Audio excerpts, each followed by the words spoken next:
Aujourd'hui, je veux discuter avec vous d'un étrange dilemme que l'on peut vivre actuellement, le droit au bonheur. Regardez, ces temps sont très difficiles. La pseudo-pandémie se propage, certains sont encore enfermés tandis que d'autres sont en déplacement. Certains pays ont repris un rythme avec une nouvelle normalité, masques, distance sociale, tests, alors que d'autres sont à l'arrêt total avec des conséquences dramatiques comme ici par exemple à Bali où 80% de l'économie est à l'arrêt. Des milliers d'entreprises ont mis les clés sous la porte, les employés renvoyés chez eux sans aucune indemnité et d'autres qui meurent littéralement de faim au sens propre, car n'ayant plus aucun moyen de subvenir à leurs besoins. Il faut savoir qu'ici, nous n'avons ni le chômage, ni les aides de l'État pour les entreprises, ni même pour les particuliers. Les règles professionnelles employés-employeurs ne sont pas les mêmes qu'en Europe. L'île vivant à 80% du tourisme, que ce soit les grandes entreprises ou tous les métiers annexes et le travail que cette industrie offrait aux locaux, sont rendus à néant.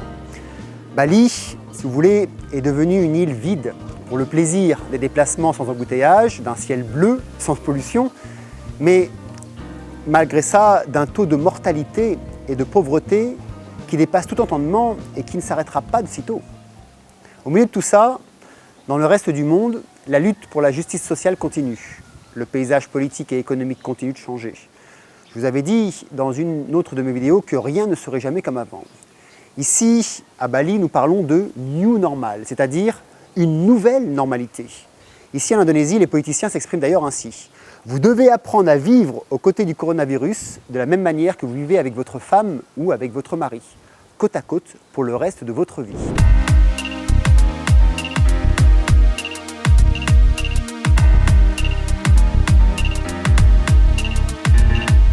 Si on veut bien observer, dans le monde entier, il y a de l'agitation, de la violence, de la brutalité, de l'injustice, du racisme, de la colère, du mal, un avenir incertain. J'ai abordé un bon nombre de ces réalités avec vous sur cette chaîne et sur mon blog, et aussi tout au long de ma carrière de coach et d'accompagnateur auprès de mes étudiants. Alors, permettez-moi juste de changer de vitesse aujourd'hui. Permettez-moi aussi de revenir sur un sujet profondément spirituel dont j'entends beaucoup parler autour de moi. Notre droit à être heureux. Parce que la question est bien celle-ci, n'est-ce pas? Peut-on continuer à être heureux alors que tout autour de nous, le monde part à volo? Ai-je le droit de continuer à vivre ma vie en joie alors que certains ne vont jamais se sortir de cette infâme manipulation médiatique, politique et économique? Alors que beaucoup ont perdu et vont perdre leur emploi, leur business, tout leur argent et leurs biens, et pour d'autres peut-être leur vie. Est-ce que je peux continuer à sourire, à aimer, à me faire plaisir? Puis encore, être heureux ou heureuse aujourd'hui? La vérité est que beaucoup de gens ne veulent pas montrer qu'ils sont heureux en ce moment, ou même essayer d'être heureux. Ils se sentent même coupables, juste le fait d'y penser, ou juste le fait de rechercher ou d'exprimer ce bonheur. Qui suis-je pour être heureux? Comment oser être heureux alors que le monde est en train de s'effriter, de se craqueler en 1000 morceaux de tous les côtés? D'ailleurs, les vampires d'ambition, ceux et celles qui vivent avec un esprit malveillant, ne manqueraient pas de me juger afin de pimenter leur vie s'ils me voyaient être heureux. Alors je viens ici, par cette vidéo, pour aller contre ces vampires d'ambition, pour aller contre ces préjugés et vous dire que, et te dire aussi, toi qui me regardes dans cet instant, permets-toi justement d'être heureux, ou permets-toi d'être heureuse, donne-toi la permission, offre-toi la paix dans ton esprit et dans ton cœur, donne-toi le don d'être heureux. Le bonheur est une faculté de l'esprit. C'est un état d'être qui s'acquiert par un mode de pensée spécifique et par l'acceptation de vivre le moment présent aussi. Vous pouvez vous soucier du monde, vous pouvez vous soucier de l'avenir, vous pouvez avoir de la compassion pour ceux qui souffrent et même contribuer à les aider. Vous pouvez être actif, vous pouvez vous battre pour des choses importantes ou pour une cause qui est la vôtre. Et cette cause n'a pas besoin d'être la même qu'un autre. Si c'est la vôtre, ça suffit amplement. Et vous pouvez simultanément être heureux et être heureuse. Personnellement, quoi que vous fassiez. Vous pouvez avoir une mauvaise journée, une mauvaise semaine, être terriblement bouleversé, être malheureux et en colère à propos de certaines choses dans la vie. Vous pouvez être en colère vis-à-vis des décisions politiques. Vous pouvez être en colère vis-à-vis des lois dictatoriales qui pointent le jour. Vous pouvez être en colère vis-à-vis des mensonges autour de cette mascarade politique pour instituer un nouvel ordre mondial politico-économique. Car entre parenthèses, pour ceux qui gèrent la société mondiale, il n'y a que ça qui compte, le pouvoir et l'économie. Alors oui, vous avez le droit d'être en colère, d'avoir les dents qui se serrent, d'avoir la rage, tout en étant reconnaissant et heureux. à propos du don que vous avez reçu, celui d'être en vie, le don de la vie. Je suis sorti ces dernières semaines de la folie furieuse autour du Covid-19, autour des problèmes économiques. Et j'ai décidé de me placer un petit peu plus haut sur la colline et de regarder d'en haut. C'est pour ça que mes dernières vidéos étaient portées sur d'autres sujets. J'ai fait ça pour avoir un autre regard. Car quand on reste la tête dans le sac, on ne voit plus rien, hormis les bords du sac et toute la merde dedans, excusez-moi du terme. Donc, si on s'autorise de partir de tout ça, de s'excentrer un tant soit peu, de prendre du recul, de faire une retraite, de faire ce que j'appelle aussi un reset, de reposer par exemple ses pensées, de mettre sur la table ses a priori et de faire une grande machine à laver, alors tout prend sens. Alors que ces 3 derniers mois, je me suis battu contre l'injustice, je me suis aussi battu pour préserver ce que nous avions créé avec ma femme. Nous nous sommes battus pour aider les plus démunis autour de nous. Nous avons passé des heures et des heures à créer, à aider, à innover, à répondre aux courriers, à chercher des idées nouvelles, à donner de l'espoir et à apporter des solutions concrètes. Certaines expériences et projets ont fonctionné, d'autres non, mais it's ok. Seuls ceux qui restent assis sur leur fauteuil à regarder ce qui est C ne feront jamais de flop ou ne feront jamais d'erreur. Puis après ces 3 mois infernales, j'ai dit à ma femme, stop. Partons nous retrouver et vivre, et puis partons respirer la grâce de vivre. Et c'est ce que nous avons fait. Nous sommes partis quelques jours dans le nord de Bali, car Bali est toujours fermé, le jour où j'enregistre cette vidéo. Et nous avons été dans un coin de paradis à Bali, qui nous ramène à l'essence même de la vie, et non à l'essence de la société qui a été créée par l'homme. Nous nous sommes donné, si vous voulez, l'autorisation de continuer à être heureux, à vivre la joie d'exister. Gandhi l'a montré, Mandela l'a montré, le Dalai Lama l'a montré, Ajahn Chah l'a montré, Mère Teresa l'a montré. Vous verrez peut-être qu'il est possible de faire face aux difficultés, à l'injustice et à un monde incertain et souvent hostile. Et malgré tout, être heureux et heureuse. Je vais vous dire, et que cela n'en déplaise à certains, ce n'est pas seulement possible, mais c'est nécessaire pour la paix en vous. C'est nécessaire pour la paix dans le monde, pour le progrès, pour votre clarté d'esprit, pour la clarté de vos actions et de vos choix, pour l'amour de son prochain, pour le respect de tous les vivants, pour le respect de la vie. N'oubliez pas, n'oubliez jamais que vous devez et méritez d'être heureux. Tous ceux et celles qui m'ont fréquenté de près et dans mon entourage savent que je suis un heureux de nature. Je vis la joie au quotidien, même dans l'adversité. Alors attention, comme tout le monde, j'ai mes dépressions, j'ai mes coups de blues, j'ai mes jours sans, j'ai mes pleurs, mais tout ça ne dure jamais très longtemps. Car je me rappelle juste que le temps qui m'est imparti est précieux et incertain. Et je me rappelle aussi cette histoire tibétaine. C'est un lama, donc un moine tibétain qui a vécu dans une lamaserie pendant à peu près une 20aine d'années.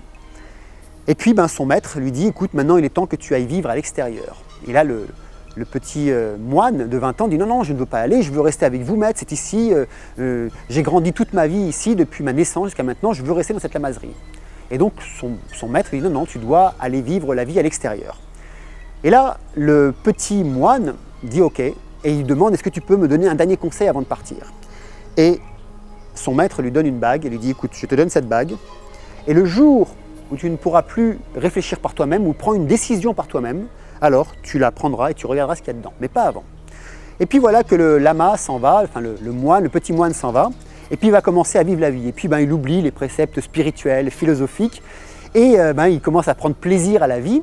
Et il s'est amusé un jour à voler sur un étal de marché pour manger. Et puis il a pris goût au vol, il a commencé à voler un fruit, 2 fruits, 3 fruits, puis il a commencé à voler des bijoux. Seulement un jour, il a volé des bijoux de brigands. Et là, les brigands ont commencé à lui courir après pour le tuer. Et là, le lama court à toute vitesse, et à un moment donné, il sait qu'il ne doit pas s'arrêter, sinon il va se faire tuer par les brigands. Puis là, il arrive au bord d'une falaise, et au bord de la falaise, il voit qu'il y a 200 mètres, et que s'il continue, il meurt, parce qu'il va sauter. Et s'il s'arrête, il va mourir aussi parce que les brigands arrivent et sont prêts à le tuer. Et là, il ne sait plus quoi faire. Il sait que si je saute là, je meurs. Si je reste, je meurs. Qu'est-ce que je vais faire? Et il se rappelle que son maître lui avait dit, si tu n'arrives plus à prendre une décision, tu prends cette bague et tu regardes ce qu'il y a dedans. Et à ce moment-là, il prend la bague, il ouvre et il lit. Ça aussi, ça passera. Voilà, et si vous voulez, moi, cette comptine, si vous voulez, cette légende m'a guidé toute ma vie, mais vraiment toute ma vie, Parce que je me rappelle que tout passe, rien ne dure jamais vraiment. Même la pire des situations ne dure jamais vraiment. Regardez votre vie. Il n'y a pas eu un moment dans votre vie qui a duré tout le temps. Tout vient, tout naît et tout meurt. Et pourtant, j'avais tout au début de ma vie pour ne pas vivre le bonheur. Violé et esclave d'un homme pendant 18 mois à l'âge de 13 ans, un père découvert à l'âge de 15 ans, mais impossible à communiquer avec, jugement, violence, manipulation, puis expérience de drogue psychédélique pendant quelques années, pendant ma jeunesse, pratiquement 24 heures sur 24, jusqu'à arriver à 43 kilos et perdre la totalité de la réalité. Bon, j'en passe et des meilleurs. Bref, mes premières vingtaines d'années de vie m'ont amené mon lot de dépression et de pensées suicidaires dans ma jeunesse. Mais je sais aujourd'hui que j'avais des anges avec moi, qui sont toujours là d'ailleurs, et qui m'ont toujours soufflé à l'oreille que rien n'est grave et que tout a du sens. En fait, avec du recul, j'ai compris que mon chemin spirituel avait commencé avec cet homme Joby qui m'a violenté. Et l'alchimisation m'a permis de comprendre que ça a été mon plus grand enseignant. C'est sûr, c'est un travail sur du long terme, mais année après année, j'ai compris que seule la maîtrise et la qualité de ses pensées pouvaient amener une qualité de vie. Et c'est à ce moment très précis, à l'âge de 25 ans, que j'ai choisi consciemment d'être heureux, de contribuer autour de moi, de vivre dans un monde qui ne me représente pas, mais de l'accepter tel qu'il est. De vivre dans une société qui ne me représente pas, mais de l'apprendre et de rester en marge de ce qui ne va pas avec mes valeurs. Et même si, légalement, je suis parfois un petit peu borderline. Mais après tout, ma vie m'appartient, tout comme la vôtre. Elle vous appartient, non? Mais dans l'ensemble, sur le long terme, et en particulier au cours des 19 dernières années, cela a été un choix conscient d'être heureux, de rendre ça vraiment important dans ma vie, d'apporter de la joie dans ma vie, de vivre ma vraie nature, de travailler sur mon état d'esprit, d'arrêter les pensées négatives abusives, de vivre chaque jour avec autant d'intégrité et de but que possible, sans m'attendre à être toujours parfait ou à bien faire les choses. Je répondais à ces questions encore et encore tous les jours sur mon cahier. Pourquoi et pour qui je peux rendre grâce aujourd'hui? Comment mon moi le plus élevé, la partie la plus haute de mon être, comment mon âme ou mes anges feraient face à cette situation? Comment puis-je contribuer aujourd'hui? Et puis, si c'était mon dernier jour, je ferais quoi? De quoi serais-je heureux? Ce sont nos émotions et nos idées quotidiennes qui façonnent notre vie.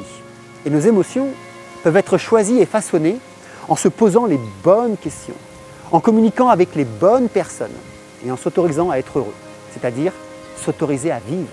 Nous vivons dans un monde où le mode réaction est devenu le maître. Ça ne me plaît pas? Je réagis. Ça me plaît? Je réagis. J'ai une émotion, une idée qui me traverse l'esprit, vite, vite, vite, vite, je prends mon clavier, je prends mon téléphone, je réagis. Je dois le dire de suite.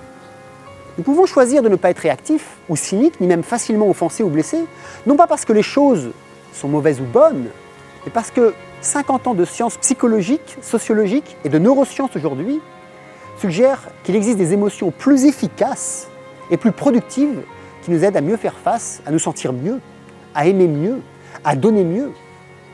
Le travail de la vie consiste souvent à traduire toute émotion raisonnable en un état d'être actif qui nous permet de nous sentir mieux, mais aussi de servir mieux. Alors je ne prétends pas que c'est facile. Je ne prétends pas que tout le monde peut y accéder facilement. Je reconnais que ça se cultive chaque jour et que ça demande de la discipline et de la volonté. Par contre, je sais juste que tout le monde apprécie le bonheur. Tout le monde apprécie d'être reconnu, apprécie la reconnaissance. Tout le monde apprécie le mérite. Et tout le monde doit travailler pour le cultiver. Tout le monde doit travailler pour le maintenir et l'apprécier, pour le vivre. Le bonheur est difficile, car il n'est pas là chaque seconde. Pour accéder au bonheur, nous devons faire un effort constant. Mais ça vaut le coup. C'est ça le secret d'une vie heureuse. Alors, n'ayez pas honte de cultiver le bonheur pendant ces périodes difficiles que nous traversons, et toutes celles aussi que nous allons traverser. N'ayez pas peur de travailler dur pour aider les autres à se sentir plus heureux dans leur vie. Encore une fois, vous pouvez être bouleversé par les problèmes et les situations, et je pense que nous le sommes toutes et tous, sauf peut-être les ignorants et ceux qui vivent dans le déni. Mais nous pouvons simultanément maintenir notre centre de gratitude, maintenir notre respect pour la vie, maintenir notre bonheur et notre joie, même au milieu des turbulences et de ces périodes critiques, de ces périodes de rupture, rupture sociale, technologique, rupture économique, rupture écologique, rupture organisationnelle et rupture paradigmatique. Vous pouvez dire qu'une personne en joie ou heureuse aujourd'hui est un fou ou une folle, ou peut-être est trop positif, ou trop optimiste, mais entre vous et moi, choisir le bonheur quotidien, est un super pouvoir que nous pouvons tous activer et que nous devrions toutes et tous activer. Avec ma femme, nous apportons à manger à ceux qui n'ont plus les moyens et nous voyons chaque jour la misère et la souffrance autour de nous. Nous savons que nous sommes des privilégiés. Mais comme je lui dis, rendons grâce d'être privilégiés et de pouvoir contribuer ainsi. Donc si vous voulez vous poser les bonnes questions et puis retrouver le bonheur en vous, si vous voulez faire un point sur votre vie, je vous invite à télécharger un PDF que j'avais fait il y a à peu près 1 an et qui va vous inviter à vous poser justement ces bonnes questions sur votre vie actuellement. Et puis n'oubliez pas, samedi prochain, je relance à nouveau un webinaire gratuit sur comment se réinventer psychologiquement en 2020. Le dernier, il y a un mois, était un grand succès. Il y avait 1070 inscrits et plus de 2000 personnes l'ont vu en replay. Et nous allons aussi, avec ma femme, réouvrir notre page Facebook de notre association d'aide aux plus démunis ici à Bali, comme nous l'avions fait pour l'explosion du volcan, les 2 tsunamis et puis le tremblement de terre l'année dernière. Et nous allons continuer à être heureux chaque jour et diffuser cette joie de vivre autour de nous. Je vous mets tous les liens dans la description et je vous les mets aussi bloqués dans mon premier commentaire sur cette vidéo. Au passage, je voudrais vous remercier d'être présent sur mon chemin et puis de partager cette vidéo pour que ce bonheur et cette joie de vie deviennent contagieuses. Mettez-moi aussi dans les commentaires pourquoi vous vous autorisez à être heureux ou à être heureuse aujourd'hui et demain. Et comme j'aime souvent signer dans mes courriers, je vous dis à plus tard dans la vie.